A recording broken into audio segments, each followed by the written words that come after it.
Seperti lagu ini Bapa, kami datang bersujud ke hadirat-Mu. Seperti Maria yang mau bersujud di kaki-Mu, mendengarkan semua ajaran firman Tuhan. Bapa, biarlah Engkau menolong kami dan Roh Kudus akan menyingkapkan dan membukakan pengertian kami ketika firman kami baca dan diberitakan. Biarlah ya Bapa, Roh Tuhan yang bekerja di dalam diri kami semua, sehingga kami boleh mengerti dan menangkap serta melakukannya dalam kehidupan kami. Terima kasih ya Bapa, dengar doa kami, sertai juga hamba-Mu ini yang menyampaikan kebenaran firman-Mu, bungkus dengan darah-Mu, dan kiranya hanya suara Tuhanlah yang didengarkan oleh setiap kami. Dengar doa kami Bapa, dalam nama Tuhan Yesus Kristus. Amin. Jemaat Tuhan, mari kita membaca bersama-sama dua bagian nats firman Tuhan, yaitu Mazmur 16 ayat yang ke-10 dan kemudian Matius 12 ayat 38 sampai 40. Mazmur 16 ayatnya yang ke-10, firman Tuhan berbunyi demikian. Sebab Engkau tidak menyerahkan aku ke dunia orang mati dan tidak membiarkan orang kudus-Mu melihat kebinasaan. Kemudian Matius 12 ayat 38 sampai 40. Pada waktu itu berkatalah beberapa ahli Taurat dan orang Farisi kepada Yesus, "Guru, kami ingin melihat suatu tanda daripada-Mu." Tetapi jawabnya kepada mereka, "Angkatan yang jahat dan tidak setia ini menuntut suatu tanda, tetapi kepada mereka tidak akan diberikan tanda selain tanda Nabi Yunus. Sebab seperti Yunus tinggal di dalam perut ikan 3 hari 3 malam, demikian juga Anak Manusia akan tinggal di dalam rahim bumi 3 hari 3 malam." Demikian pembacaan firman Tuhan. Berbahagialah kita yang membaca, merenungkan dan melaksanakannya dalam kehidupan kita hari lepas hari. Saudara, tema kita sederhana seperti hari kebangkitan Tuhan ini. Yesus bangkit. Saudara, walaupun ada vonis mati ya dari Tuhan karena dosa manusia.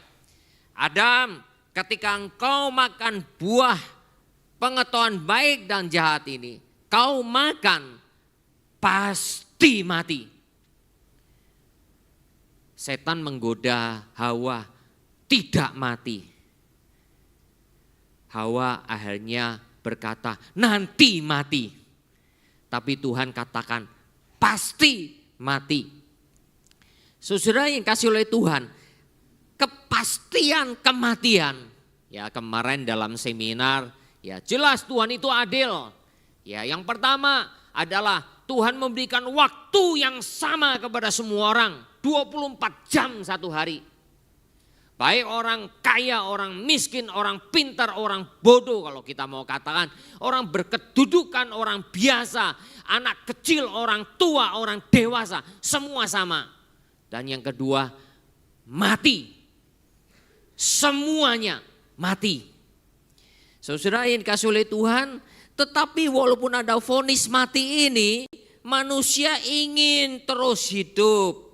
Ada usaha-usaha yang dilakukan oleh umat manusia. Setiap tempat, setiap budaya, setiap suku bangsa, mereka berusaha melakukan yang sekeras-kerasnya. Bagaimana tetap bisa hidup. Karena itulah ada proses mumi, ya. Mumi, kita tahu itu, ya.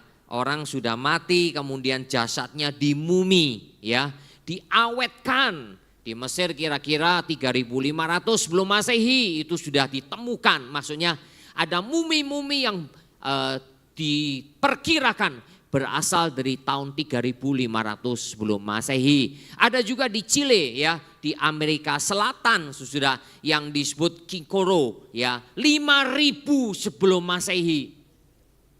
Nah dari sini menunjukkan saudara adanya kesadaran dalam diri manusia, adanya hidup sesudah kematian. Ya, adanya hidup sesudah kematian.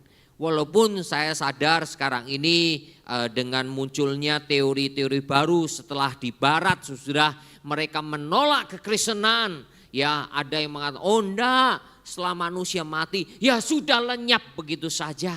Ya, seperti rumput tumbuh pada pagi hari lalu sore hari karena kena panas matahari lenyap.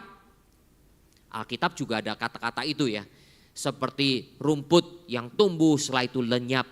Seperti embun pagi yang memang ada basah-basah setelah itu lenyap. Demikianlah manusia. Nah saudaraku yang kasih oleh Tuhan, usaha-usaha itu terus dilakukan, tidak pernah berhenti.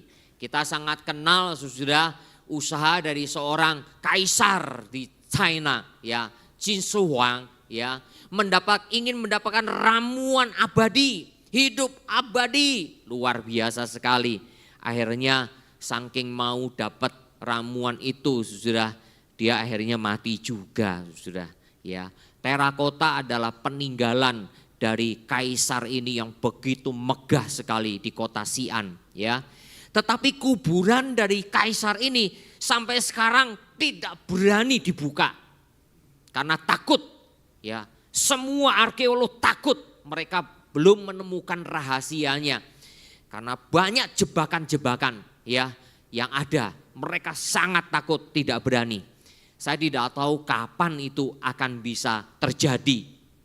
Ya, makam dari kaisar itu bisa dibuka, saya tidak tahu. Ya. Nah, saudara, dunia kedokteran juga begitu, saudara. Sekarang ini dunia kedokteran modern khususnya ada stem cell, ada sel punca, tali pusar, ada cloning, ada transfusi plasma darah dan lain-lain. Kalau yang tradisional adalah apa? Mutih kalau orang Jawa atau vegetarian begitu ya. Pokoknya tidak mau makan daging-daging lah. Pokoknya supaya sehat selalu, supaya lebih awet ya, hidupnya lebih panjang.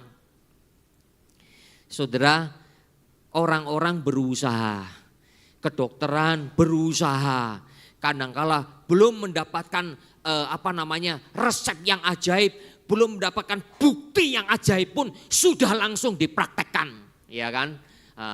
Saudara yang dikasih oleh Tuhan, kalau kita mau melakukan itu semua tidak salah, saudara, tidak salah, ya.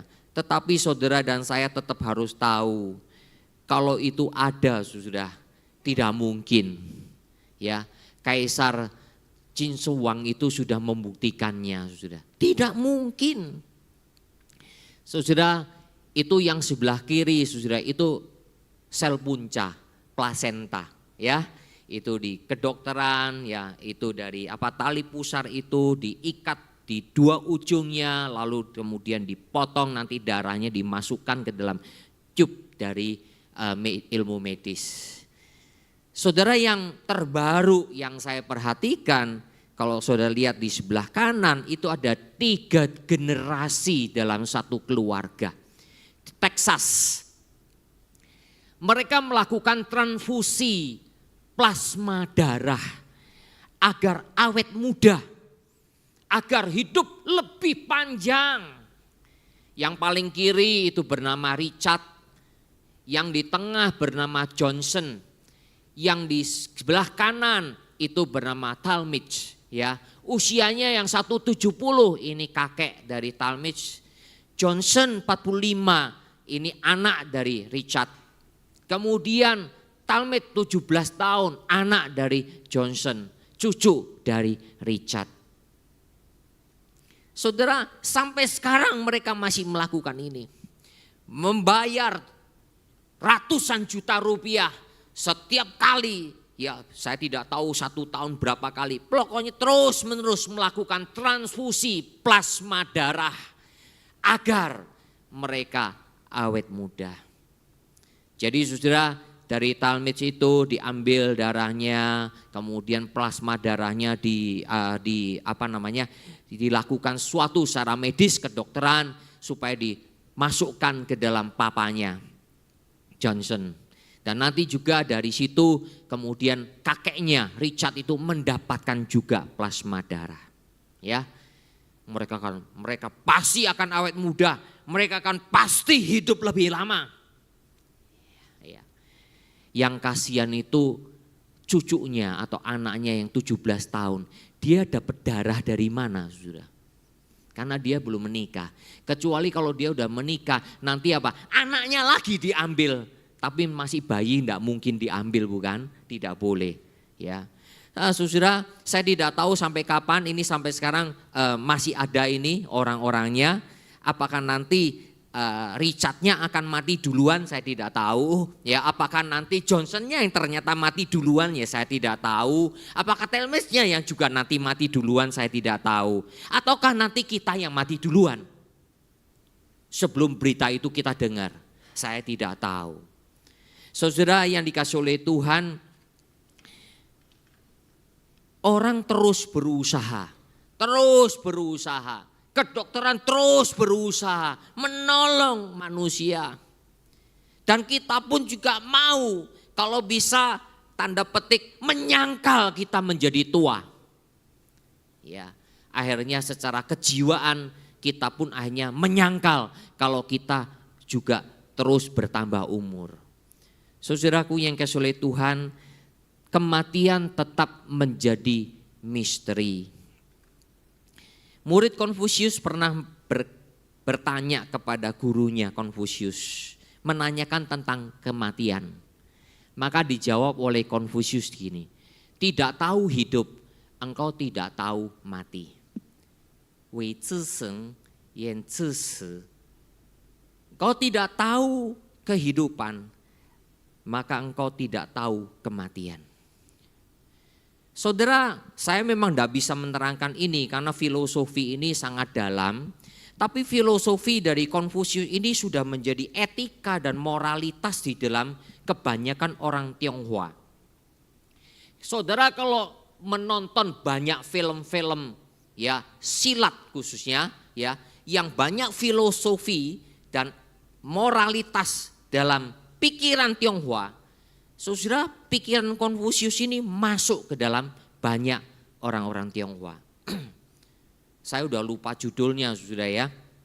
Setiap kali kalau ada film-film biasanya ada orang yang hidupnya berintegritas, lalu difitnah, lalu dibunuh semuanya, begitu ya, oleh orang yang jahat, gitu ya. Setelah itu ada yang diselamatkan, setelah itu balas dendam. Nah, selalu begitu, saudara. Nah, orang yang berintegritas itu, saudara, hidupnya baik, hidupnya benar, hidupnya jujur, difitnah demikian, hanya dibunuh. Mereka tidak takut mati, seolah-olah begitu. Filmnya selalu begitu, saudara. Ya, yang terakhir saya nonton itu, saudara, saya sudah lupa judulnya, saudara. Karena saya lebih ingat Alkitab, saudara, daripada film judul. Ya. Nah, saudara, waduh, seolah-olah dengan gagah menghadapi kematian karena mereka sudah tahu hidup. Nah, saudara, apakah itu hanya sekedar satu film saja? Ya, saya tidak tahu. Ya, mungkin saudara yang membaca banyak kisah-kisah sejarah kerajaan-kerajaan di zaman Tiongkok, ya, di zaman dulu, saudara yang membaca apalagi dalam bahasa Mandarin, mungkin saudara akan lebih memahami apakah itu betul-betul terjadi. Saudara yang kasih oleh Tuhan, nanti saya akan memberikan jawaban dengan pemahaman ini. Kalau katakan tidak tahu hidup, maka tidak tahu mati. Apakah itu betul? Nanti ada jawaban di dalam kekristenan. Saudara yang dikasih oleh Tuhan, ingat bahwa tidak ada keabadian di dalam dunia yang berdosa ini. Saudara, ingat, tidak ada keabadian di dunia yang berdosa ini. Saudara mau melakukan usaha seberapa besar pun, saudara yang berintelektual, ya di dunia medis, di dunia fisika, di dunia biologi, dunia apapun termasuk kimia, obat-obatan. Saudara, kematian tidak bisa dihindari oleh setiap kita. Hanya Yesus harapan manusia satu-satunya. Mengapa? Karena ia hidup menggenapi kehendak Allah. Ia mati mengalahkan maut dan ia bangkit memusnahkan kuasa maut. Nah saudara, inilah yang kita nanti akan pelajari bersama-sama sesuai dengan nats yang tadi kita sudah baca. Ya, di dalam Mazmur dan di dalam kitab Matius atau Injil Matius. Saudara yang dikasihi oleh Tuhan, berita ini tetap berita yang harus kita resapi dengan baik, yang kita syukuri, yang kita percayai dengan baik juga sebagai orang Kristen. Yesus hidup, Yesus bangkit dari kematian. Itu bukan isapan jempol. Saudara, dalam waktu tidak sampai 50 tahun.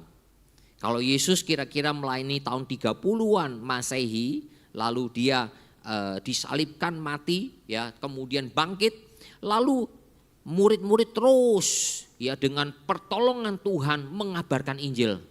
Setelah itu kira-kira ya yang Injil yang pertama ditulis itu Injil Markus. Injil Markus itu ditulis kira-kira ya tahun 60 Masehi.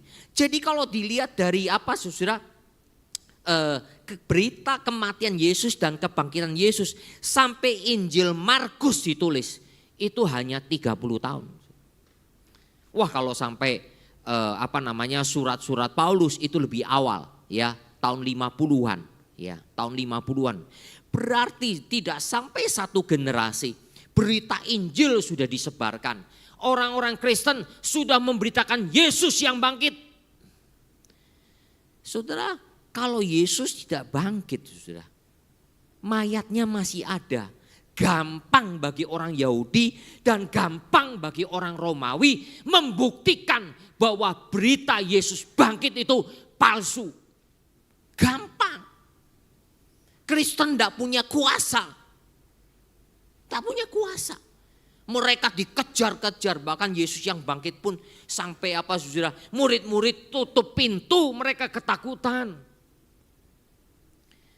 Karena itulah saudara, sebagai orang Kristen kita bangganya bukan bangga untuk pribadi kita, tapi karena kita bangga memiliki juru selamat, memiliki Tuhan yang hidup dari kematian.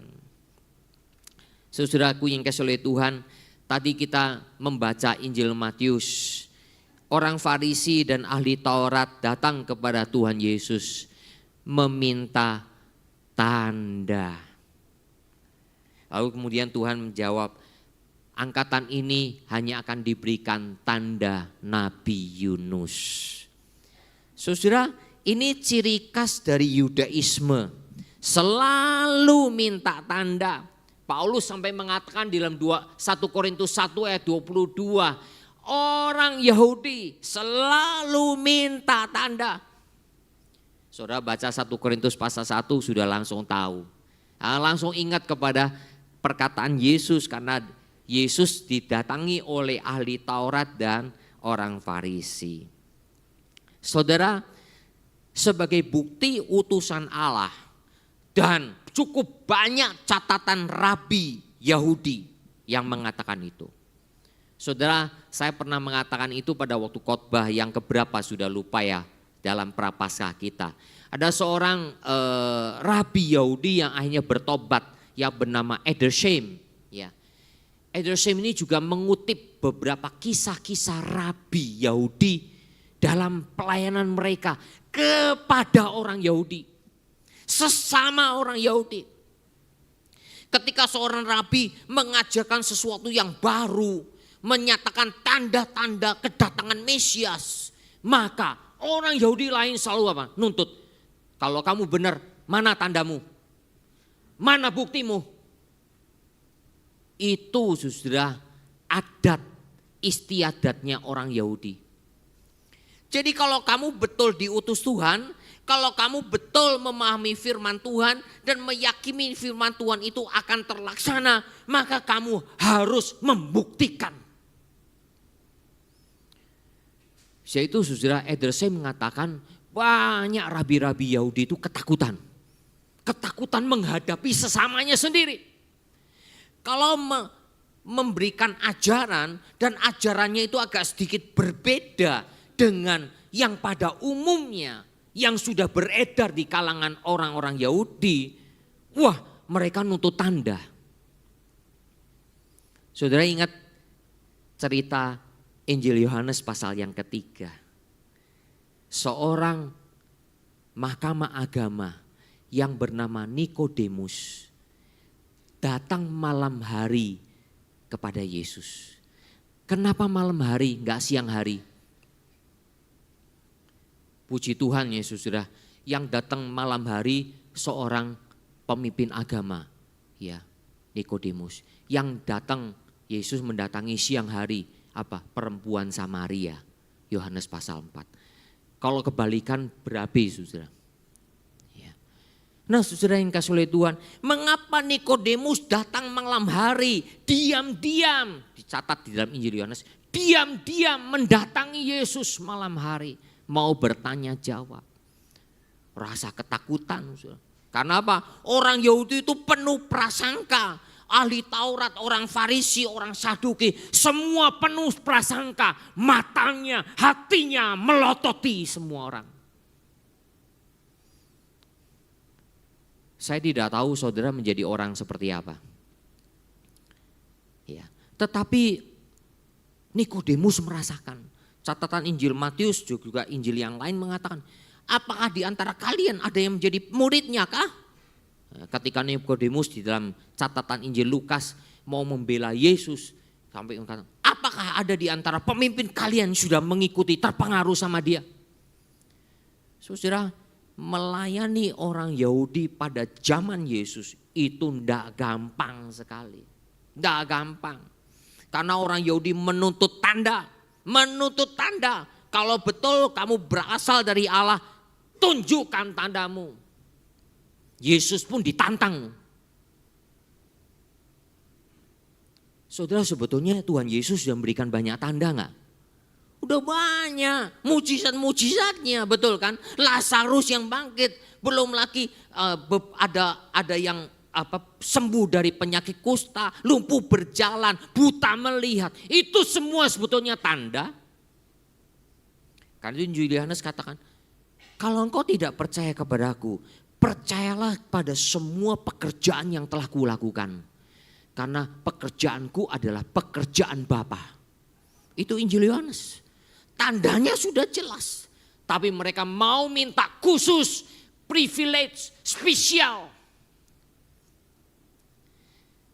Orang yang sombong adalah orang yang selalu minta privilege. Selalu. Dia minta privilege. Orang Yahudi sama. Orang Farisi, orang ahli Taurat minta privilege. Dia tidak mau disamakan dengan orang pada umumnya. Datang khusus. Rabi, guru, aku minta tanda kalau kamu betul diutus oleh Allah. Saudara yang kasih oleh Tuhan, Tuhan katakan angkatan ini tidak akan diberikan tanda selain tanda Nabi Yunus. Apa pengertiannya saudara? Tanda Nabi Yunus. Saudara, periode waktu 3 hari 3 malam. 1 hari itu adalah juga artinya 1 malam. Dalam bahasa mereka onah. 1 onah, sebagian onah, atau seluruhnya. Sehingga 3 hari 3 malam itu artinya tidak lebih dari 3 onah ataupun kombinasinya. Ini perkataan dari penafsir yang bernama Becker dan Kohlenberg. Saudara yang kasih oleh Tuhan, karena itulah hari Jumat Tuhan Yesus mati disalibkan. Hari Jumat, kalau kita katakan sebagai jam 3 sore ya kan. Karena itu cepat-cepat, hanya diturunkan dan cepat-cepat kemudian dirempahi dan dibalut untuk dimasukkan. Karena jam 6 sore itu sudah hari Sabat. Ya Jumat malam itu jam 6 ya. Jam 5 lebih 55 ya, mereka belum punya jam seperti kita saudara, tapi mereka punya aturan sendiri. Tepat itu sudah hari Sabat, itu persiapan cepat. Mereka cepat-cepat membungkus ya mayat Yesus.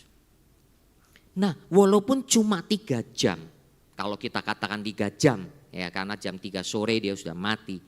Nah, saudara, itu dihitung 1 hari 1 malam. Hari Sabtunya pun dihitung 1 hari 1 malam. Sedangkan hari Minggunya dia pagi-pagi benar ya, ketika murid-muridnya dan juga perempuan itu datang melihat ke kubur Yesus yang ternyata kosong. Itu pun walaupun cuma baru mungkin jam 6 pagi lewat sedikit, itu pun sudah 1 hari 1 malam, sehingga disebut 3 hari 3 malam. Ya. Kalau dihitung hotel kita sekarang ini, itu ya berarti apa? Sudah 3 hari 2 malam, betul kan? 3 hari 2 malam. Ya. Karena hari Jumat, Sabtu, Minggu, ya minggunya pagi check out begitu ya. Ya 3 hari 2 malam. Ya. Tapi bagi orang Yahudi bukan begitu. Ya karena itulah saudara, ini pengertian yang seharusnya kita pahami dengan baik. Jadi kata 3 hari 3 malam itu bukan mengikuti polanya kita. Orang Yahudi sendiri memulai hari itu adalah jam 6 sore, bukan jam 12 malam dari kita. Ya kan? Kita jam 12 malam. Orang Yahudi jam 6 sore lewat 1 detik itu sudah hari baru.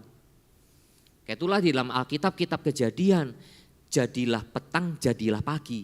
Bukan jadilah pagi, jadilah petang, lain, terbalik. Jadilah petang, jadilah pagi. Kemudian sudah dalam perut ikan dan kemudian dimuntahkan. Yunus dalam perut ikan dan dimuntahkan. Begitu pula anak manusia mati masuk ke perut bumi dan dibangkitkan. Saudara, tanda Nabi Yunus adalah tanda bagi orang-orang Niniwe.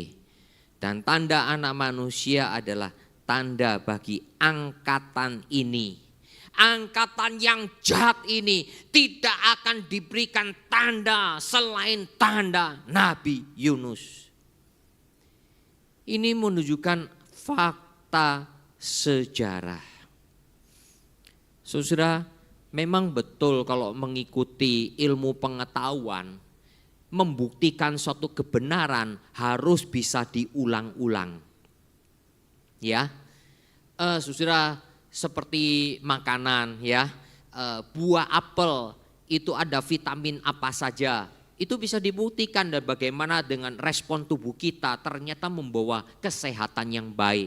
Karena apa? Bisa dibuktikan, dalam arti terus menerus diulang-ulang.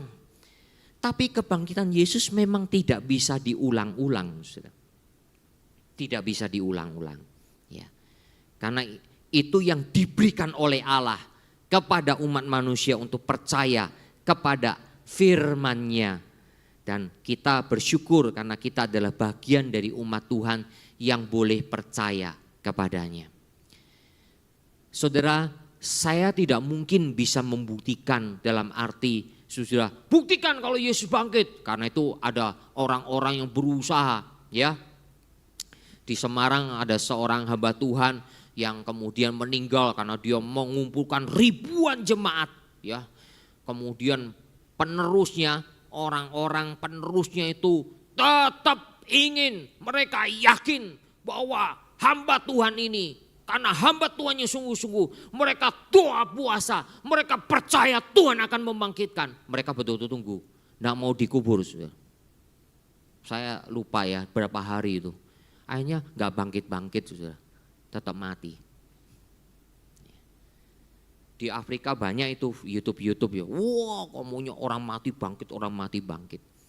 Saudara yang kasih oleh Tuhan, ya banyak teori yang mengatakan Yesus tidak sungguh-sungguh mati dan sebagainya. Saudara, kembali lagi Alkitab mengatakan dia betul-betul mati. Terbukti dia tidak ada tulang yang dipatahkan. Menunjukkan bahwa Yesus betul-betul mati. Dia ditombak rusuknya, keluar darah dan air. Dia betul-betul mati.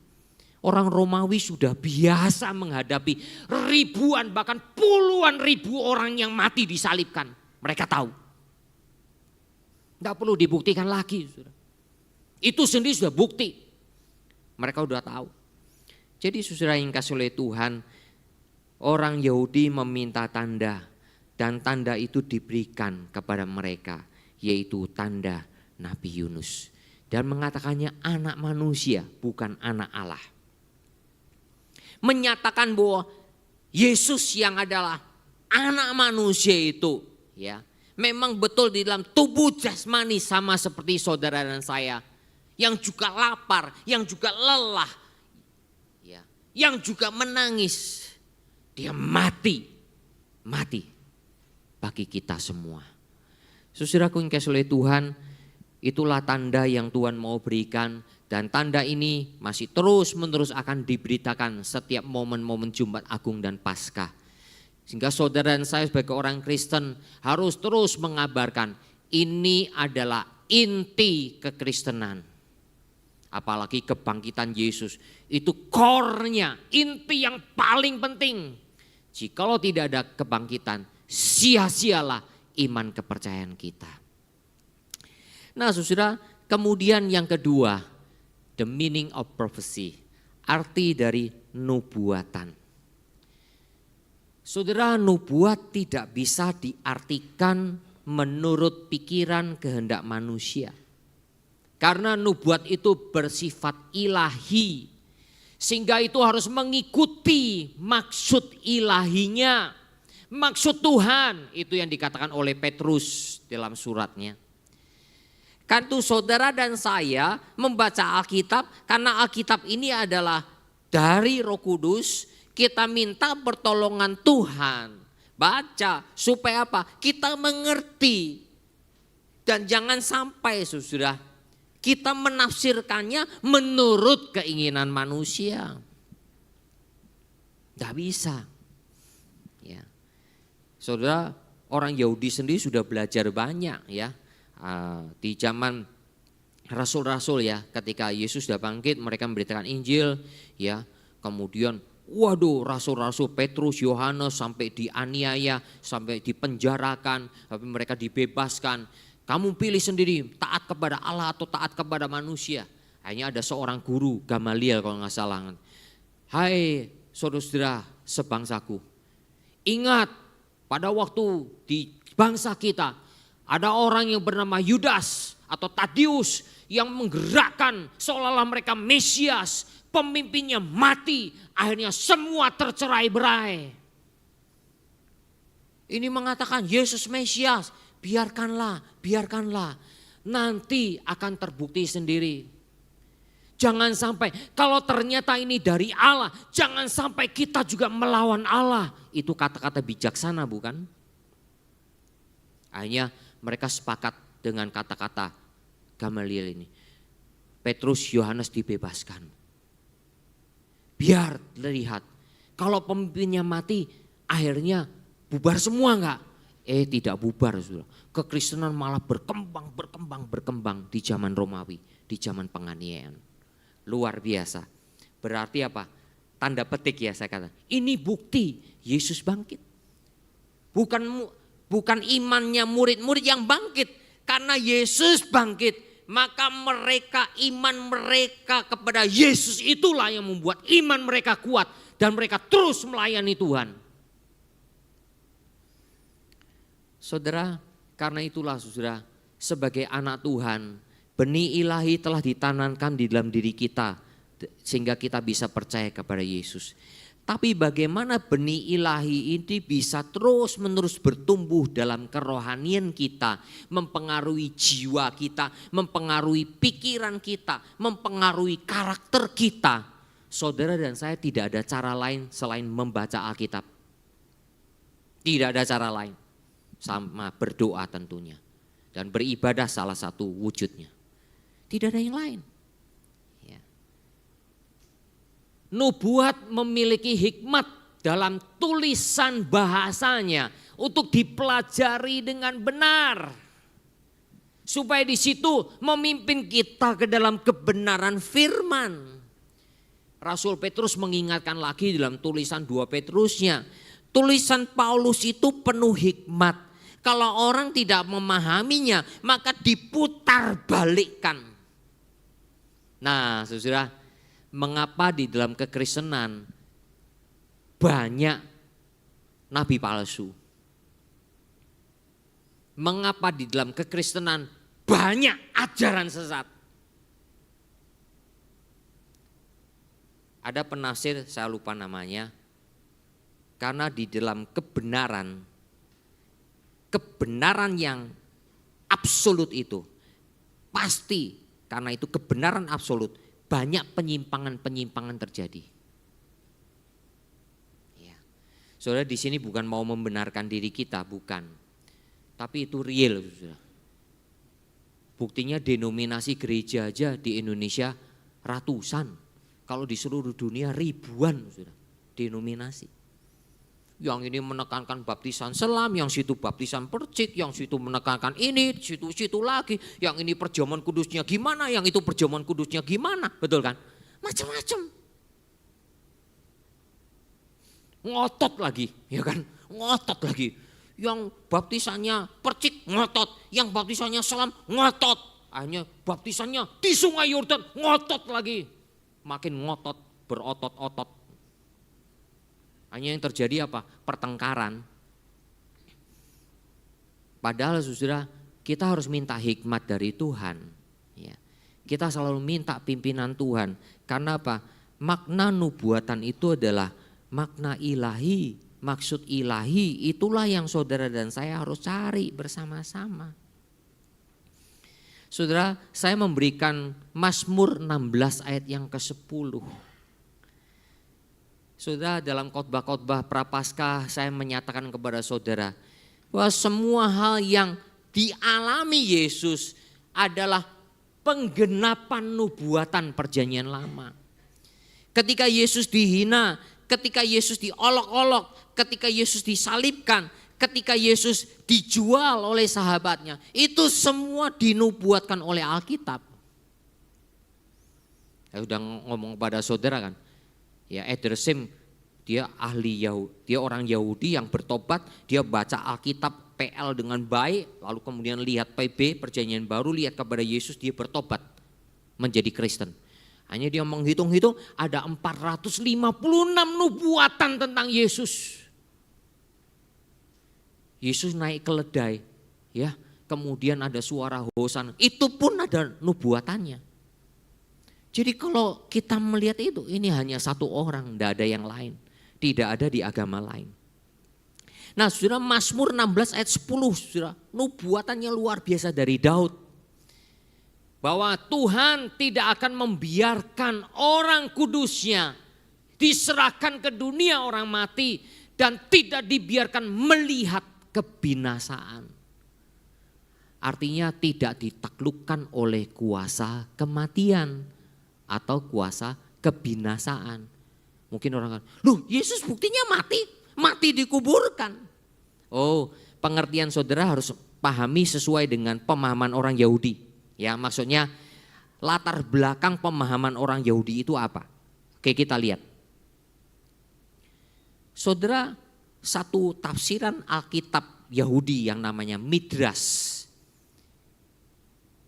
Midrash mengatakan tentang Mazmur 16 ayat 10 ini. Artinya bahwa tidak ada ulat yang berkuasa untuk apa? Atasnya, atas Mesias. Saudara, kematian itu biasanya ditandai nantinya dengan apa? Digerogoti oleh ulat-ulat semuanya. Itu tandanya apa? Tubuhmu binasa, digerogoti ulat-ulat. Itu kalau saudara membaca Injil Markus, saudara, Injil Markus mengenai orang-orang yang menyesatkan itu celaka. Nah, akhirnya Injil Markus memberikan kata-kata dalam ayat-ayatnya. Injil Matius enggak ada. Injil Lukas enggak ada. Injil Yohanes enggak ada. Yang ada cuma Injil Markus. Karena Injil Markus itu adalah Injil yang pertama. Dan latar belakangnya latar belakang Yahudi. Karena Petrus yang berkata-kata di balik Injil Markus itu. Ya, ada kata-kata apa? Nanti akan dimasukkan ke neraka, akan dimakan oleh cacing-cacing, ulat-ulat yang tidak akan habis. Dan api yang tidak pernah padam. Itu sesuai dengan Wahyu. Saudara yang kasih oleh Tuhan, kan itulah dalam Kisah Para Rasul kalau saudara membaca Herodes yang berbangga. Waduh, membanggakan diri. Lalu orang-orang berkata, ini suara Tuhan. Vox Populi, Vox Dei. This is Vox Dei. Ini suara Tuhan. Lalu Kisah Rasul mengatakan, dia ditempeleng oleh malaikat Tuhan dan dimakan cacing-cacing. Ya. Kalau saudara ingat membaca Kisah Para Rasul. Saudara yang kasih oleh Tuhan, jadi ketika Yesus mati, betul-betul mati, dibungkus dengan kain ya kafan, ya sebelumnya dirempah-rempahi karena sudah dipersiapkan oleh perempuan-perempuan murid Yesus juga, masukkan ke kubur yang sudah memang disediakan oleh Yusuf Arimatea, ya itu pun di kuburan orang kaya, ya Yesaya mengatakan itu kuburan orang kaya, itu dinubuatkan juga. Jadi semua tiap detail itu ada di dalam Alkitab. Bersyukur sudah. Nah, dia memang betul mati, tapi kemudian dia bangkit dari kematian. Saudara, Yesus bangkit pada hari yang ketiga. Saya ingat ketika Yesus membangkitkan Lazarus, Injil Yohanes pasal yang 11. Menangis Maria dan Marta, orang-orang Yahudi menghibur tetangga-tetangganya. Di mana kau tempatkan? Lalu kok dia kan begitu mengasihi, tidakkah dia menolongnya? Lalu masgullah hati Yesus. Di mana kau tempatkan kubur Lazarus? Di mana? Di sana tuh. Tuhan, bukalah kuburnya. Tuhan, sudah 4 hari, sudah bau. Sudah bau berarti apa? Sudah ada cacing-cacing, ulat-ulat menggerogoti tubuhnya. Nah, pemahaman orang Yahudi sudah menganggap bahwa hari keempat mereka punya tradisi, kalau hari pertama, kedua, ketiga itu rohnya masih ada di sekelilingnya, di sekitarnya. Bukan ada di dalam tubuhnya, tapi masih apa? Nempel-nempel terus gitu ya. Masih terus gitu ya. Hari keempat, Yesus memang sengaja hari keempat buka kuburnya. Lazarus keluar. Karena orang Yahudi nanti ngomong, oh iya hari pertama, kedua, ketiga rohnya masih ada segitu jadi masih bisa dipanggil. Nanti mereka punya alasan aja deh. Saudara, orang Yahudi itu paling lihai ngeles. Paling lihai cari alasan. Itu orang Yahudi. Padahal saudara, orang betul-betul mati kayak Paulus saja ya, membangkitkan Tikikus atau apa itu yang mendengar khotbahnya ngantuk terlalu lama, jatuh dari lantai 2 atau lantai 3, mati. Langsung Paulus datangin dia. Anak itu tidak mati, lalu akhirnya bangkit. Sebetulnya itu juga mujizat saudara. Tapi orang Yahudi ada-ada saja. Memang dasarnya enggak mau percaya, ya enggak percaya. Itulah saudara. Orang kalau hatinya sudah keras, itu mau dikasih bukti sampai ribuan pun, kamu mulutnya berbusa-busa pun, dia tidak akan percaya. Buktinya saudara, orang Mesir Firaun 9 mujizat, betul kan? Bukan 9 mujizat sebenarnya, 9 hukuman. Walaupun di dalam itu sebetulnya mujizat. 9 hukuman, masih gak mau melepaskan Israel kan? Betul kan? Kasih yang ke-10, anaknya mati semua, anak sulung Mesir. Dengan anak sulung dari apa? Semua binatang hewan, mati semua. Itu pun setelah lepaskan. Setelah itu apa sadar lagi, loh kok lepaskan, kejar mereka, betul kan? Tetap kok. Orang kalau memang tidak mau percaya Tuhan, mau dikasih apapun udah tidak bisa. Naturnya mau sudah berdosa. Saudara yang dikasih oleh Tuhan, karena itulah Yesus mati dan kemudian bangkit. Dia hari ketiga bangkit, menunjukkan bahwa dia berkuasa atas kematian. Sebab itu seorang hamba Tuhan bernama John Piper mengatakan ini. Jadi sebelum kematian itu dapat membawa dia kepada lebih dalam kuasanya, ya, dan masuk ke dalam debu, dia membunuh kematian. Dia membunuh kematian itu untuk dirinya dan untuk semua orang yang percaya kepadanya, yang menjadi miliknya. Yang percaya kepada janji-janji Tuhan di perjanjian lama. Dan semua orang sekarang juga yang percaya kepada dia. John Piper mengerti latar belakang firman Tuhan dari Mazmur. Jadi sebelum kuasa kematian itu merenggut tubuhnya, memakan, menggerogoti seluruh tubuhnya. Dipikir-pikir saudara, kepalanya ditusuk dengan mahkota duri, lukanya begitu banyak. Punggungnya dicambuki oleh cambuk yang luar biasa. Selain dengan metal dan juga mungkin dengan tulang-tulang yang tajam, di mana bukan hanya kulit saudara, tapi juga daging terkelupas keluar. Itu pembusukan dalam tubuh Yesus lebih cepat enggak? Lebih cepat. Saudara, pada waktu saya merenungkan ini, saya betul-betul terkejut. Saya takjub sekali dengan Tuhan kita. Seharusnya pembusukan lebih cepat. Walaupun coba dirempah-rempah, mungkin di situ ada sifat seperti mumifikasi. Tapi saudara, itu gimana? Belum ada betadin. Ya, kemarin hamba Tuhan ngomong betadin. Belum ada betadin.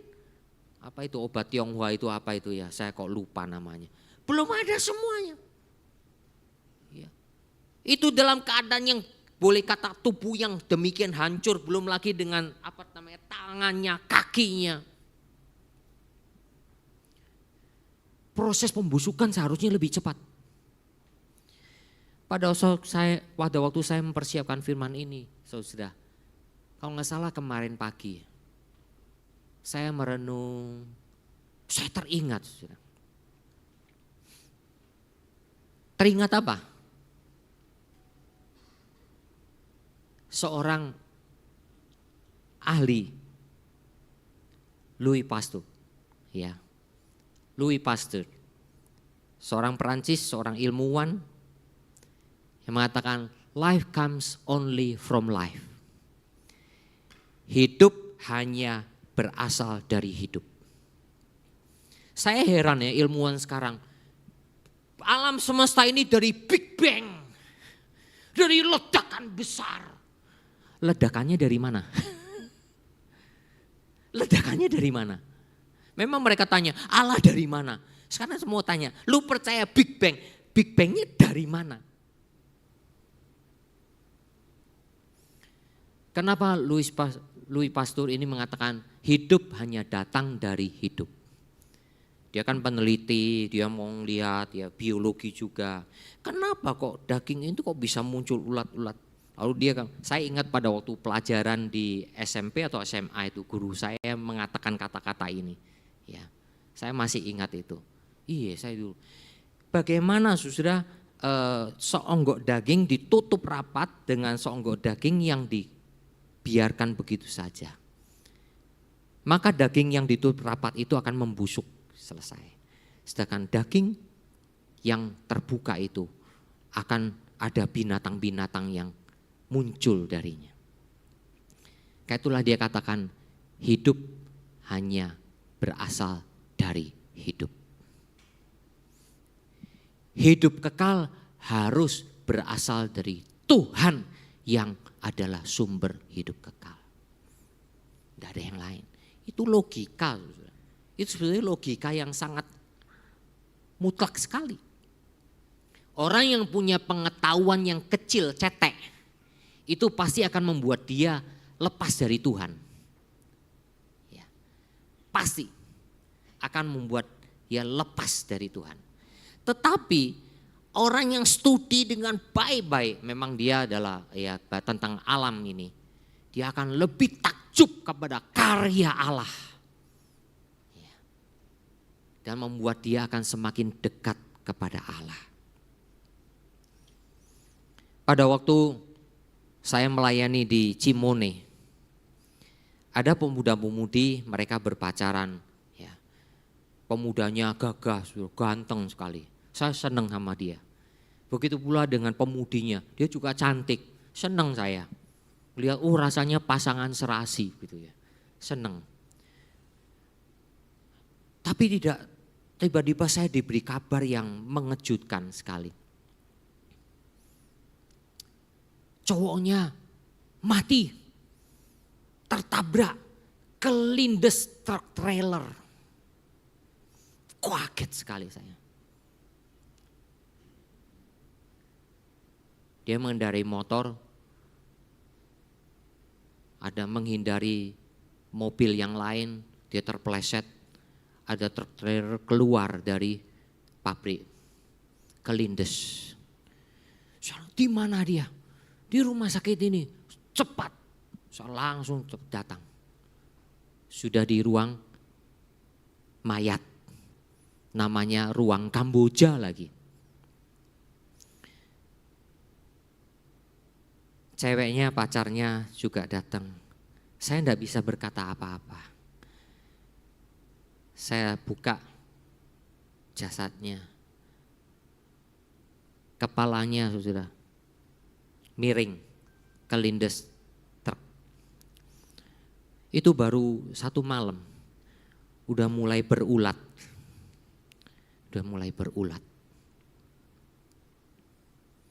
Jadi saya ingat Yesus. Dengan tubuh yang tercapik-capik sedemikian. Dengan mahkota duri yang ditancapkan di kepalanya.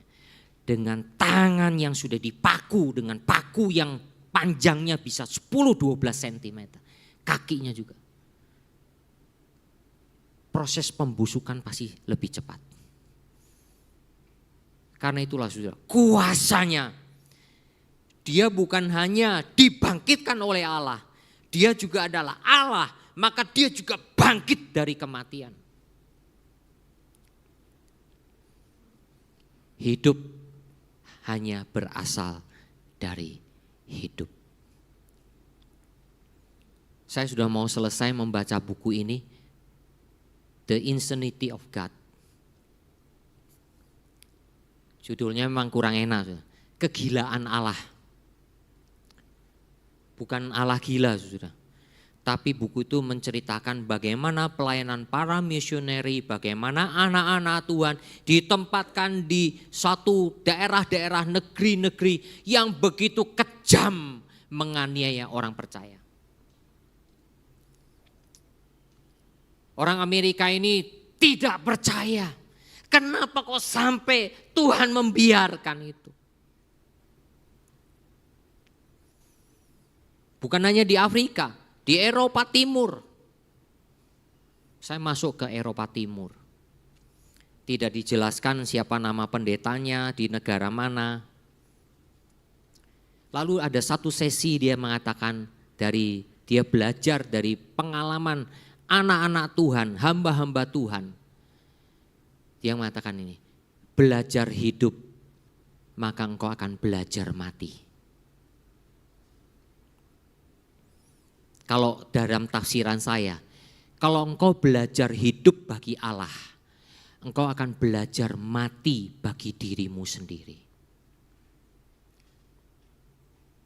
Kalau engkau tidak pernah belajar hidup bagi Allah, engkau tidak akan bisa belajar mati bagi dirimu sendiri.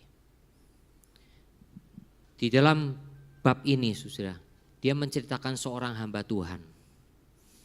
Ketika di Eropa Timur, di satu daerah itu dikuasai oleh komunisme, semua hamba-hamba Tuhan didata dan ditangkapi semua.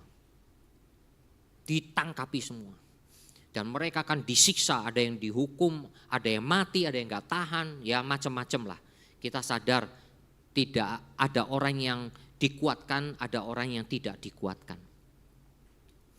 Hamba Tuhan ini ya yang cerita anaknya. Di penjara sampai 10 tahun.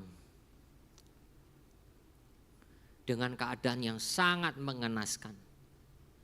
8 bulan pertama sudah di penjara di satu kantor polisi. Tiap pagi sipirnya itu sudah memberi dia roti panggang, diolesi kotoran manusia. Selama 8 bulan. Rotinya dipanggang, tapi bukan selai, kotoran manusia. Dia tidak makan, mati. Supaya tetap hidup, makan 8 bulan. Kemudian dia dipindahkan lagi, disiksa sedemikian. Keluarganya sampai setelah berapa lama sudah sempat mengunjungi. Kok gak ada keluar-keluar? Kelihatannya pendeta ini adalah pendeta yang setia kepada firman Tuhan. Tiba-tiba di 10 menit terakhir ada orang yang membopong, dilapisi kain. Datang ke keluarganya, istri dan anaknya. Dibuka kainnya, sudah diselimuti hanya tulang berbungkus kulit. Anaknya sedang melihat sambil menangis, tapi mengatakan, saya bangga dengan papa ikut Yesus. Mamanya juga sudah, waduh sudah mau dibunuh. Dia berkuasa. Kamu memang bisa membunuh saya. Kamu bisa membunuh suamiku. Kamu bisa membunuh anakku. Tapi kamu tidak bisa membunuh iman yang hidup. Yaitu imanku kepada Yesus Kristus. Anaknya, saya bangga dengan mama yang ikut Yesus sungguh-sungguh. Setelah 10 tahun sudah dia dibebaskan karena sebelum yang terakhir dia sebetulnya mau ditembak, mau dibunuh saja. Secara ajaib, saya tidak akan menyangkal Yesus. Dia dibebaskan. Setelah dia dibebaskan sudah dia cari rumahnya kembali. Akhirnya berapa tahun bisa sampai, akhirnya dia bisa melayani di satu tempat lagi, gereja. Setelah sekian lama sudah dia didatangi seorang ibu-ibu yang dia tidak kenal. Tolong anak saya. Kena diabetes, kasih obat, dia buta, tolong anak saya. Sebagai hamba Tuhan dia tahu, dia harus menolongnya. Dia usahakan mencari obat untuk diabetesnya. Kemudian dia datang ke rumah ibu itu. Ini anakku kira-kira umur sudah 50-an. Dia tiba-tiba kaget sekali.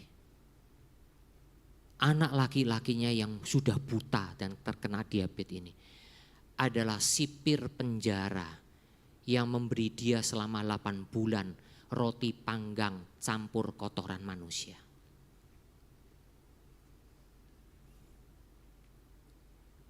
Kaget ya. Tuhan, jangan sampai aku mempermalukan namamu. Biarlah namamu tetap dipermuliakan. Dia dengan tenang merawat anak laki-laki dari ibu itu. Dia tidak perlu memperkenalkan diri. Kejahatan tetap dibalas dengan kebaikan. Saudara, Jangan balas kejahatan dengan kejahatan. Apa bedanya kamu dengan dunia? Balaslah kejahatan dengan kebaikan. Seperti Yesus Kristus. Dia bangkit dari kematian. Kuasanya itulah yang membuat orang-orang yang belajar hidup bagi Allah, dia akan belajar mati bagi dirinya sendiri. Kalau saudara tidak bisa lakukan hidup bagi Allah, kamu tidak mungkin bisa mati bagi dirimu. Engkau akan semakin hidup bagi dirimu, tapi engkau tidak bisa hidup bagi Allah. Mari kita berdoa. Berkatilah firman-Mu ya Bapa. Bersyukur untuk Yesus yang telah mati, tapi telah bangkit mengalahkan kuasa maut. Ulat-ulat yang harusnya menggerogoti tubuhnya tidak berkuasa. Karena Yesus telah bangkit. Bapa, tanda itu telah diberikan kepada generasi dan semua angkatan. Nubuatan telah dinyatakan oleh Tuhan dengan penggenapan yang begitu sempurna. Tuhan, kami bersyukur. Bapa, sungguh kami bersyukur. Dan biarlah ya Tuhan, hati yang mengasihi Tuhan, hati yang mau hidup bagi Allah, sungguh-sungguh ada di dalam diri kami. Supaya kami belajar mati bagi diri sendiri. Tolonglah ya Bapa, kami sungguh menyerahkan firman-Mu ke dalam tangan kasih-Mu. Kau sertai umat-Mu ya Bapa, anak-anak-Mu di GKI Surabaya ini. Biarlah mendengar firman, bukan hanya mendengar masuk ke telinga kanan, jangan sampai keluar di telinga kiri. Tapi ketika masuk dari telinga kanan maupun telinga kiri, masuk ke dalam hati kami, memberikan pengertian dan merubah cara hidup kami, merubah cara berpikir kami. Kalau Yesus betul-betul hidup, biarlah betul-betul kuasa firman itu bekerja di dalam diri kami. Bapa, Engkau sedang memberkati firman-Mu ini bagi kami semua. Biarlah kami terus belajar hidup bagi Allah. Baru di situ kami mengerti dan perlahan-lahan akan mengerti mati, belajar mati bagi diri sendiri. Terima kasih ya Bapa, dengar doa kami yang kami panjatkan dalam nama Tuhan Yesus Kristus. Amin.